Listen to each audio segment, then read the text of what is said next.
We might be a small island, but we've got an epic history.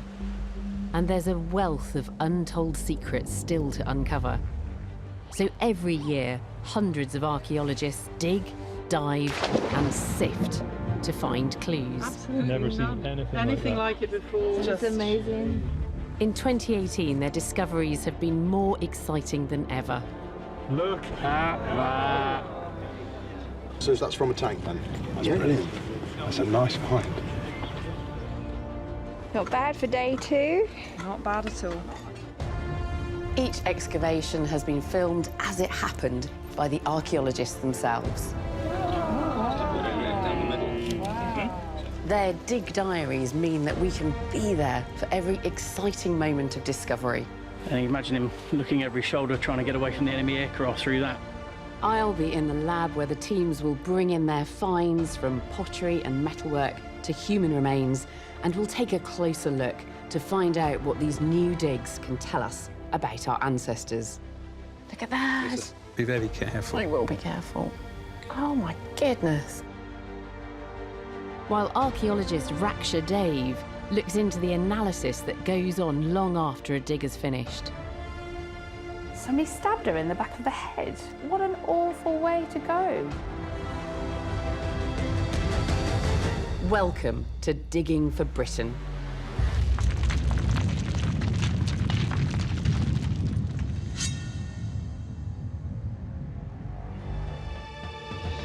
I've come to the National Museum of Scotland to see how these discoveries are rewriting British history, and I've been given behind-the-scenes access to explore parts of the collections rarely seen by the public. I'll have the chance to get up close and personal with some of Britain's most intriguing treasures. On the 5th of March 1942, Flight Lieutenant Alastair Gunn took off from the RAF base at Wick in northeast Scotland. He was on a highly dangerous top-secret mission ordered by Winston Churchill, and it was a mission that he wouldn't return from alive.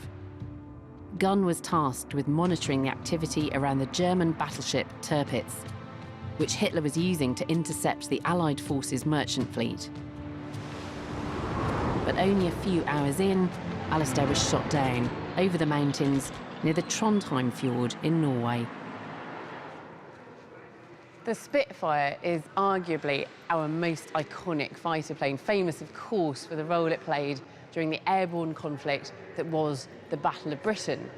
But there is another side to the Spitfire's story. Reconnaissance Spitfires, like the one flown by Flight Lieutenant Alastair Gunn, played a vital role bringing key intelligence back to Britain. But these planes are now extremely rare. So finding this one would be a real coup. Nearly 80 years after it went down, aircraft engineer Tony Hoskins is driving all the way from Britain to Norway to lead the search. It's the earliest model photo reconnaissance machine that was designed, so we know we're onto something really quite special here. So it is literally on the other side of that hill. I'm very excited. With a team of historians, engineers and aviation enthusiasts, Tony hopes to find the exact spot where Gunn's plane crashed, bringing us close to the gritty realities faced by the RAF's brave reconnaissance pilots. It's a daunting task, and the team have only 3 days to find and recover the plane. Anxious. Definitely anxious. It's 3 kilometres, about 1,000 metres climb, and of course we're coming back down with a significant amount of Spitfire. Tony knows that Gunn's plane was shot down somewhere over these mountains, and he's narrowed down the location using German accounts and local reports to find the crash site. I've just stood on a piece. There's more here, there's steel down there, it's just everywhere.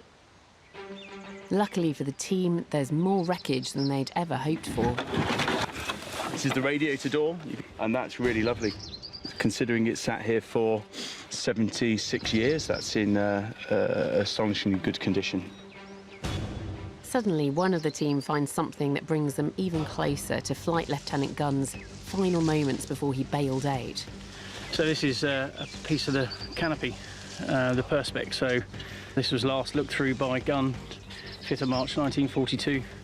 And you imagine him looking over his shoulder, trying to get away from the enemy aircraft through that. Absolutely fantastic to find a bit of canopy. Every piece that they salvage will help reveal how this particular Spitfire was stripped back and streamlined as a reconnaissance machine. That's amazing. Very good fun. Yeah, because that's almost the mount for its headrest. You can't get more in the cockpit than that. Star item. Because that is a brilliant piece. With nearly 19 hours of daylight in Norway's summer months, Tony and his team could just keep digging, but they know they've got to leave enough time to carry the recovered pieces back down the mountain. The next morning, they're back. This looks like the oxygen bottle. 1940 date on it.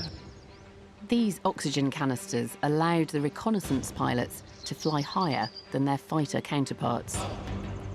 The discovery of key reconnaissance items is a boost, but Tony soon realises that they need to widen the search area. So we were hoping that a lot of it had gone bang into here, whereas it appears it's exploded and scattered over a wide area. Although the team now have more ground to cover, the new search area pays dividends. Shit. There we go. Well done. Pedal. Instrument panel. Yeah. This is what they call the blind flying panel from the middle of the cockpit. This is the artificial horizon with its casing. So when you're flying in cloud, he would be able to know whether he's banking, climbing or descending. That is new star find. Alistair Gunn's blind flying panel. Very careful. That's the aeroplane portion. And that, oh look. Artificial horizon? Artificial horizon. What do you want to find? If say something directly relates to him, the instrument panel. And it's in one piece. Can't believe that. I really can't believe that. Amazing, isn't it? They're clearly delighted to have found such a recognisable fragment, the instrument panel from Gunn's cockpit. Well, thank you very much. We've had a fantastic day. We've managed to get about 2/3 of what we found today off, but we think the new areas that we found around are going to continue to give. It's the final day of the dig and the team have only hours left. But what they want more than anything, what for them is the holy grail, is the reconnaissance camera. Oi! Wow! Wow, what's this? Oi! This is maybe some electrical coil, maybe? Tony. This is interesting. Cameras could be here. The writing on the top says heater, front, lens, camera. 14 and 20-inch lenses. That's right, camera F24. So it carried 14-inch lens. Could you find the film, please? Yeah. We'd like to get it developed. Yeah, no problem. Finding the camera mount takes the team right to the heart of Gunn's mission. The photos taken by reconnaissance Spitfires played a key role in the Allies' success.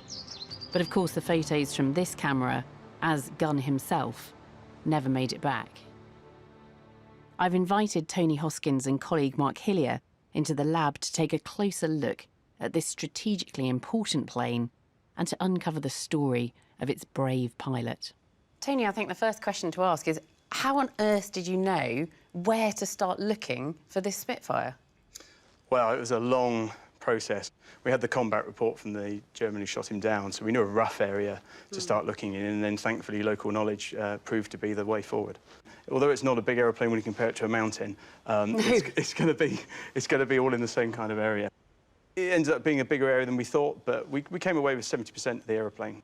So what are we looking at here? Which part of the aircraft is this from? So this section is from the wing. So this is a wing skin on the top, and what's interesting about this part is that you can see the PR blue. So all the photographic reconnaissance aircraft at that time were painted in this for camouflage. Yeah. And this is the roundel, so the identity markings that he carried on the aircraft, just so that you didn't get any friendly fire. So obviously that's really important in terms of identifying it as British, and the colour is right as well for a photographic reconnaissance Spitfire. And would they have been blue all over then? The same colour, top surface and underside, were all blue, Yeah, exactly that. yeah. Some of the photographic reconnaissance aircraft later on were painted pink. Where were they pink?